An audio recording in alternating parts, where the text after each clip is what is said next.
Angkatan bersenjata Rusia mengklaim artilerinya terus berhasil menghancurkan posisi nasionalis Ukraina, seperti rekaman yang diunggah baru-baru ini di Telegram pada Kamis 23 Februari 2023.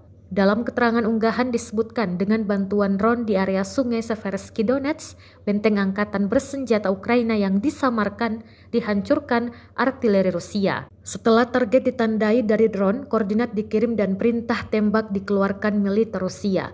Tampak pula kolom asap besar yang membumbung di atas posisi angkatan bersenjata Ukraina. Para penembak tepat sasaran, jelas narasi unggahan. Rekamannya pun menuai berbagai komentar dari warganet.